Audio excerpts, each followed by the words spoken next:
Hello, hi there, my dear Taurians. Hope that you are all well. My name is Bella, and most people know me as Bella, the Secret Psychic. This is your August love horoscope. And just before I crack on by doing your reading, just let you know that during most of August and part of September, I will be in the United States. So your YouTube videos for September will be a little bit late because I will do them on my return, which is just a couple of days after the 11th of September.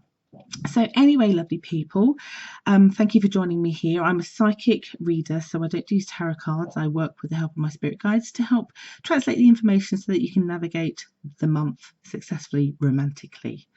So I have to say, you're one of the more positive signs in terms of things flowing quite well, considering we have just got out of a retrograde and a bit of a stinking one as well.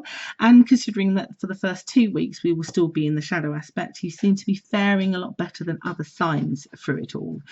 Firstly, I have to say, if you are interested in a Gemini or are with a Gemini, you have no problems whatsoever this month if you're with a sign. If you want to choose a sign, if you're single and you want to date somebody where that will be highly compatible with you and that things will be going incredibly well, Geminis would be the people to go to for your sign in this month. Now, I have to say, I'm not going to discount any other signs because it's still a good month for most of you, and we're going to look at that. But I have to say, if you're coupled with a Gemini or thinking about it or want to get back with a Gemini, my goodness me, match made in heaven this month.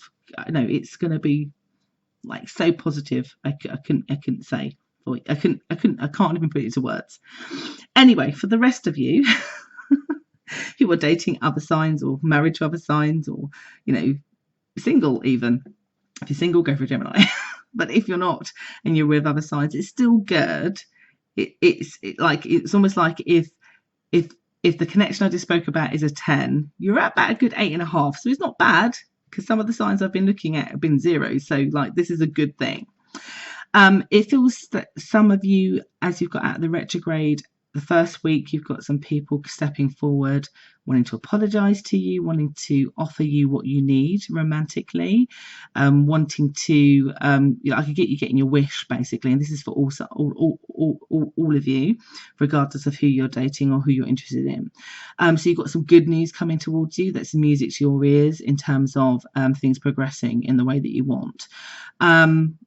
My guides, though, are saying, though, the most important thing you need to think about, because sometimes we can get carried away with hearing what we want and then forgetting about all the rubbish that got you there.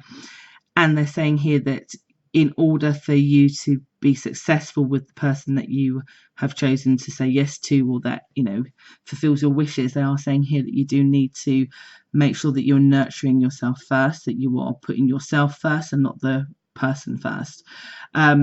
And they don't mean that in a selfish way. They're just trying to say here that there's something about that connection where that other person is probably used to taking. And if you reconnect back with that person, or have agreed to continue with your path with that person, that it has to be slightly different, where you are balancing things. And not to say that you can't give them the support you was, it just can't be all the time like you have been, because it's not been serving you well and they take you for granted. And if you fall into the same traps, the same thing will happen again. So they are saying here, self-nurturing, and start it straight away. They will notice, because it feels to me as glad as they are to still be around you, still in the relationship, or that you've allowed them to come back in. They are used to you being a certain way, so they will notice this. But I don't get them, I guess, acting odd about it. They are more having to work harder, which means then you start to get the balance that they give, you take care, they take care. It becomes a much more healthier connection instead of it being a codependent one, or one where the other person leads on it all the time in a very unhealthy way. I do get here also that there seems to be some kind of transaction. They owe you money, or they owe you an item of clothing, or I don't know, they owe you something.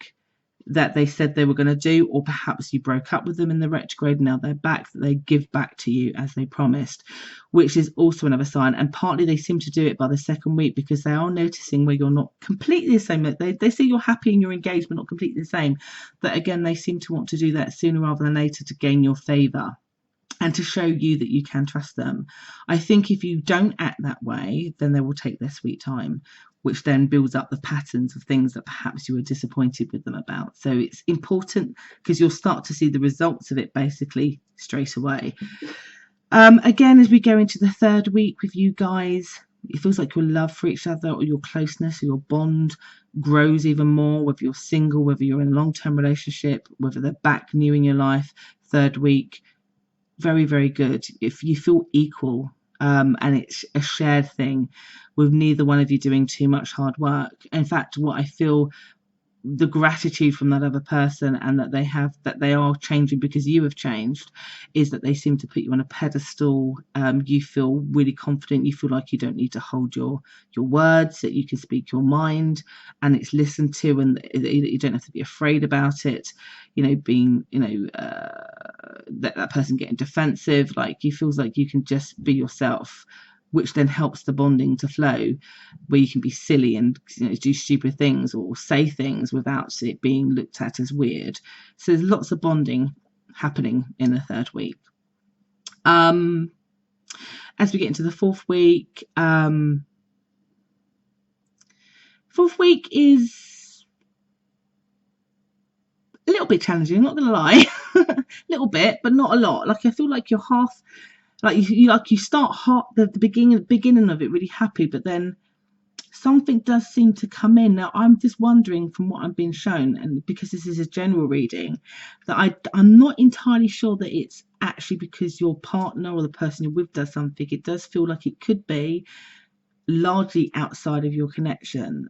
So this could be that perhaps one of you loses a job, or this could be that there's a bereavement suddenly in the family, or I don't know, like the power goes out in your apartment and you haven't got electricity for 3 days, and it's really putting you both down because it's impacting your lifestyle.